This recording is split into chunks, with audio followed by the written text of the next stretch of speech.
all of our memory of the American West and the original photographs of the landscape in our country is tied to this medium. To take 150 years of art history, cultural history, I feel a responsibility to look back through all of these layers of historical events.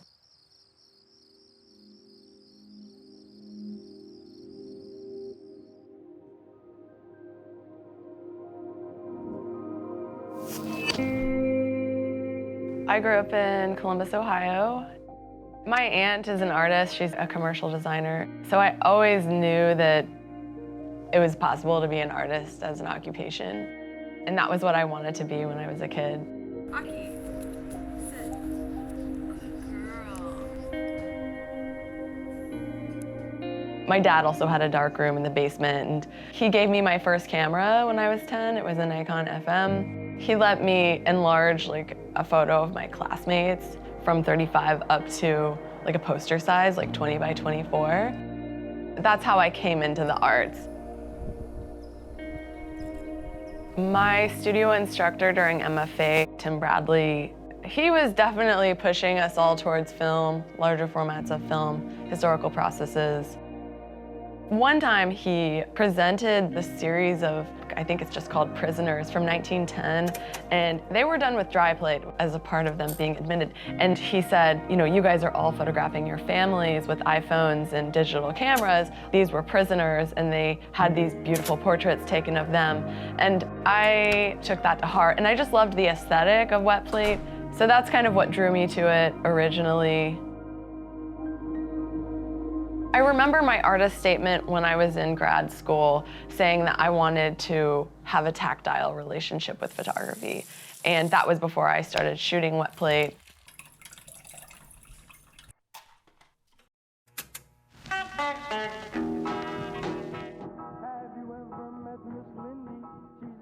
I took a weekend workshop and I was like, oh, it's a lot of equipment, it's chemistry. I was living in an efficiency studio at the time. I didn't have any like dark room, and so it didn't seem practical.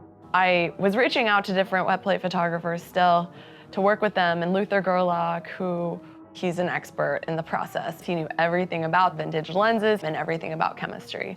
I assisted him for probably a year. That was kind of what drew me in to actually practicing, and then finding my studio where I could live upstairs and having like an industrial space was what definitely made it possible for me to develop my wet plate practice and started a business with it. I was like becoming really excited by shooting wet plate. That was what made me want to make art.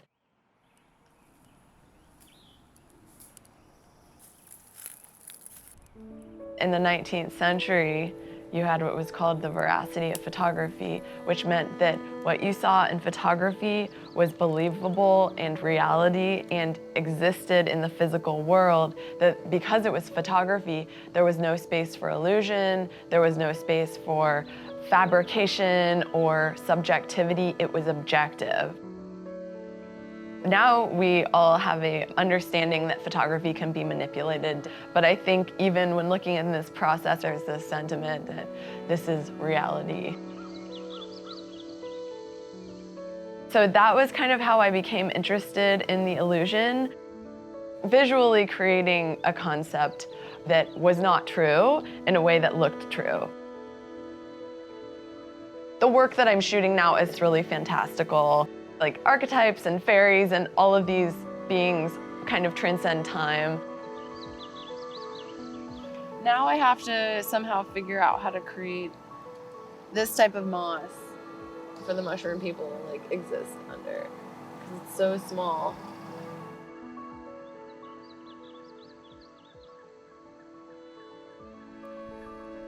There is something kind of, I never thought about the Grinch and how, or I guess Dr. Seuss in general plays with scale, but like the Grinch takes place on like a snowflake. Like the whole world is on top of a snowflake.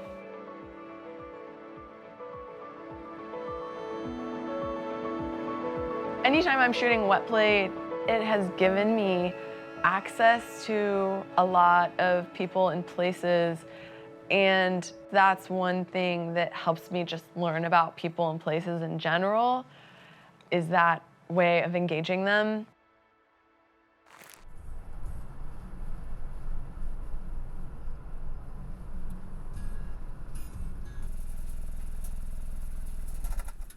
Okay. So let's look at what's going to be a good angle. This would be cool because you have like one in the foreground, a couple in the midground, and you can still see that balancing rock. Although it's also really nice to be able to see how it's balancing.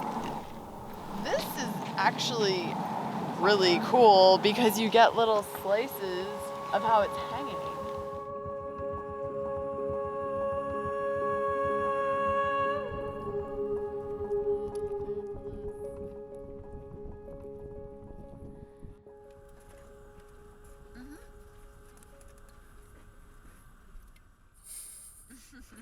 It's all the real moments.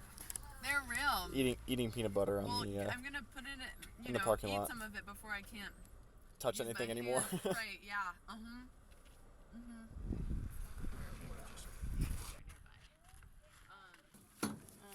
When I'm shooting with the big camera, it's about an hour and a half setup. I am shooting with a view camera, which is basically the same style as the first cameras that were made in the 19th century. So you have a lens, bellows or a light type box, and a ground glass on the back where the image projected onto the ground glass upside down and backwards. I have to have a darkroom on site where I have 4 different solutions in order to prepare the emulsion and develop the photo.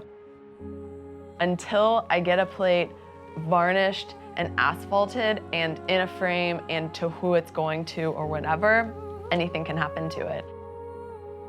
It starts to demand your full attention.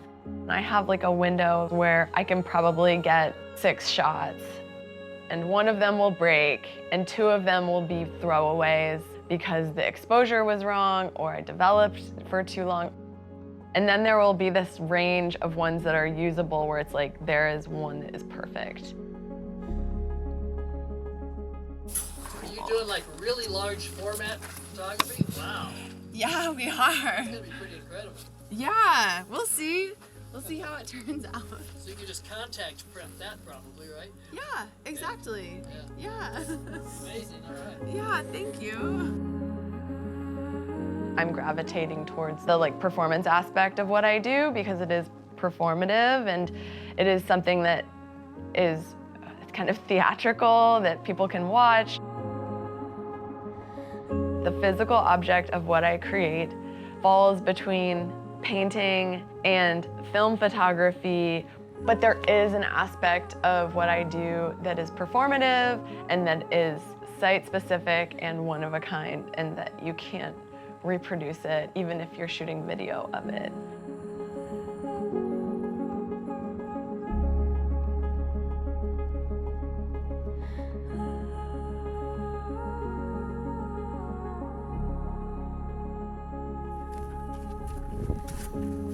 So you have to be comfortable with this uncertainty that things might not work out and that you might lose something that's really important to you or valuable.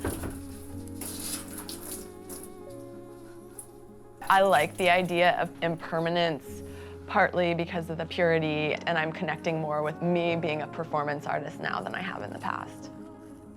I'm okay with the sun being direct. Look at that. It gets the shadow is really nice.